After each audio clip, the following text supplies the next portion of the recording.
ব্যাবিলনের সেই ধনী ব্যক্তি।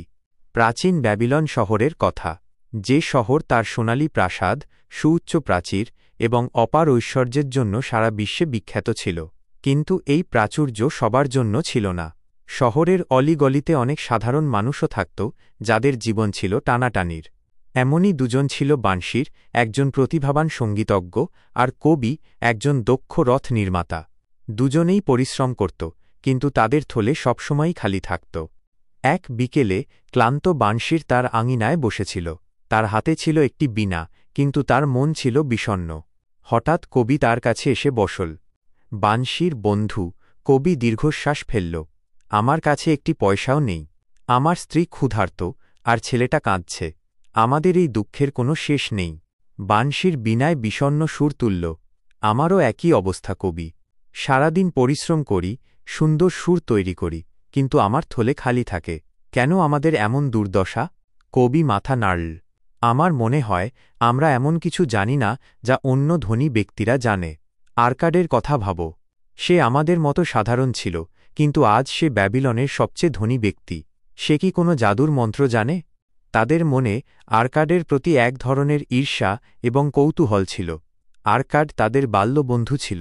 তারা একসঙ্গে খেলাধুলা করত, একসঙ্গে বড় হয়েছিল। কিন্তু আজ তাদের জীবন সম্পূর্ণ ভিন্ন। আর্কাড ধন সম্পদের সাগরে ভাসছে, আর তারা দুজন দারিদ্র্যের অতল গহ্বরে ডুবে আছে।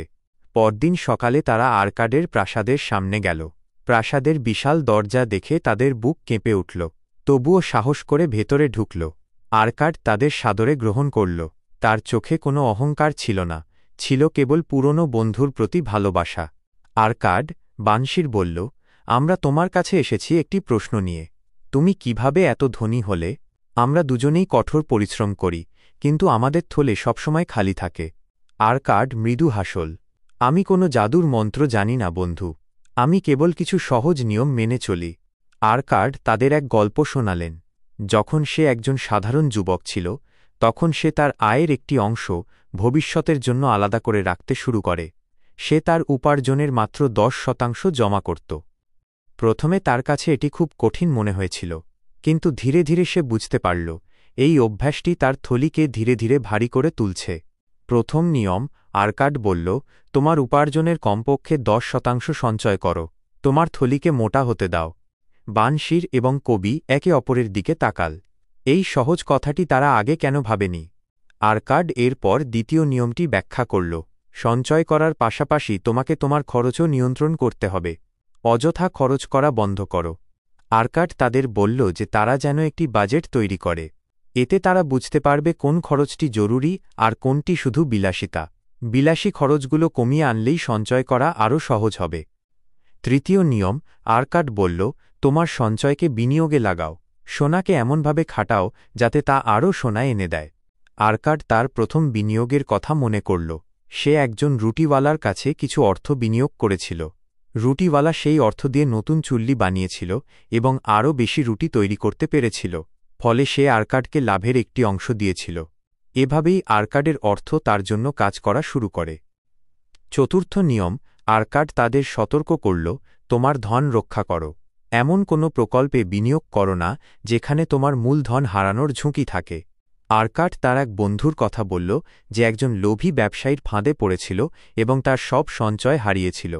আর্কাড তাদের পরামর্শ দিল, কোনো কিছুতে বিনিয়োগ করার আগে জ্ঞানী এবং অভিজ্ঞ ব্যক্তিদের পরামর্শ নিতে।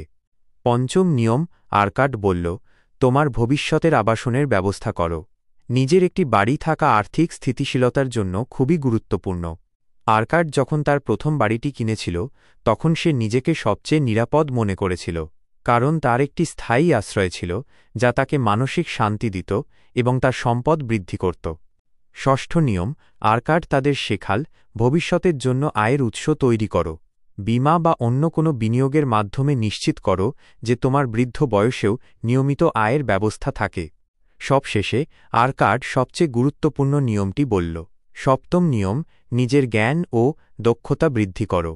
আর্কাড তাদের বোঝাল যে উপার্জন করার ক্ষমতা বাড়ানোর সবচেয়ে ভালো উপায় হল নিজেকে শিক্ষিত করা এবং নতুন নতুন দক্ষতা শেখা। একজন দক্ষ কারিগরের উপার্জন একজন অদক্ষ শ্রমিকের চেয়ে বেশি হবে। বানশির এবং কবি আর্কাডের কথা মনোযোগ দিয়ে শুনল। তাদের চোখে মুখে হতাশার পরিবর্তে আশার আলো দেখা গেল। তারা বুঝতে পারল ধনী হওয়া কোনো জাদু নয়, বরং এটি কিছু সহজ নিয়ম মেনে চলার ফল। আর্কাড এরপর সোনার ৫টি নিয়ম ব্যাখ্যা করল, যা তার আর্থিক সাফল্যের মূল ভিত্তি ছিল। প্রথম নিয়ম, সোনা সানন্দে সেই ব্যক্তির কাছে আসে যে তার উপার্জনের ১০% সঞ্চয় করে। দ্বিতীয় নিয়ম, সোনা সেই ব্যক্তির জন্য আরও বেশি পরিশ্রম করে এবং বৃদ্ধি পায় যে তাকে লাভজনকভাবে খাটাতে জানে। তৃতীয় নিয়ম, সোনা সেই ব্যক্তির থেকে দূরে সরে যায় যে এমন কোনো ব্যক্তির পরামর্শে বিনিয়োগ করে যার জ্ঞান নেই। চতুর্থ নিয়ম, সোনা সেই ব্যক্তির থেকে পালিয়ে যায় যে অযৌক্তিক ঝুঁকি নেয় অথবা অপ্রত্যাশিত লাভের লোভে পড়ে। পঞ্চম নিয়ম, সোনা সেই ব্যক্তির থেকে দূরে থাকে যে অসম্ভব লক্ষ্য নির্ধারণ করে, ভুল পরামর্শ শোনে অথবা নিজের অভিজ্ঞতা ও জ্ঞান ব্যবহার করতে অস্বীকার করে। বানশির এবং কবি আর্কাডের প্রাসাদ থেকে নতুন আশা নিয়ে ফিরল। তারা স্থির করল আজ থেকেই তারা এই নিয়মগুলো মেনে চলবে। বানশির তার উপার্জনের ১০% সঞ্চয় করতে শুরু করল এবং কবি তার খরচ কমিয়ে আনল। তারা দুজনেই তাদের সঞ্চয় দিয়ে ছোট ছোট লাভজনক ব্যবসায় বিনিয়োগ করল। বহু বছর কেটে গেল। বানশির এবং কবি আর দরিদ্র ছিল না। তারা আর্কাডের মতো ব্যাবিলনের সফল ব্যক্তিদের মধ্যে স্থান করে নিল। তাদের জীবন ছিল প্রাচুর্যে ভরা, কিন্তু তারা তাদের পুরনো দিনের কথা ভোলেনি। এক বিকেলে তারা আবার আর্কাডের সাথে দেখা করল। এবার তাদের চোখে কোনো হতাশা ছিল না, ছিল কেবল কৃতজ্ঞতা। আর্কাড, কবি বলল, তোমার দেওয়া শিক্ষা আমাদের জীবন বদলে দিয়েছে। আজ আমরা বুঝতে পারি তোমার কোনো জাদু ছিল না, ছিল কেবল জ্ঞান। আর্কাড হাসল। জ্ঞানই সবচেয়ে বড় সম্পদ বন্ধু। যখন কেউ কোনো কিছু জানার জন্য যথেষ্ট বিনয়ী হয়, তখন সে তার সম্পদ বাড়াতে পারে। জীবনের সবচেয়ে বড় সম্পদ হল জ্ঞান। The richest man in Babylon বইটি শুধু গল্প নয়, এটি একটি দর্শন। এটি আমাদের শেখায় যে আর্থিক সাফল্য অর্জন করা কঠিন নয়, যদি আমরা কিছু মৌলিক নিয়ম মেনে চলি। এটি একটি চিরন্তন সত্য যে আপনি আপনার উপার্জন থেকে একটি নির্দিষ্ট অংশ সঞ্চয় করলে এবং তা সঠিকভাবে বিনিয়োগ করলে আপনার সম্পদ বৃদ্ধি পাবে। আর বৃদ্ধি কেবল অর্থ দিয়ে নয়, জ্ঞান এবং অভিজ্ঞতার মাধ্যমেও আসে। এই বইটি আমাদের মনে করিয়ে দেয় যে সত্যিকারের ধনী হওয়ার রহস্য লুকিয়ে আছে আমাদের নিজেদের মধ্যে।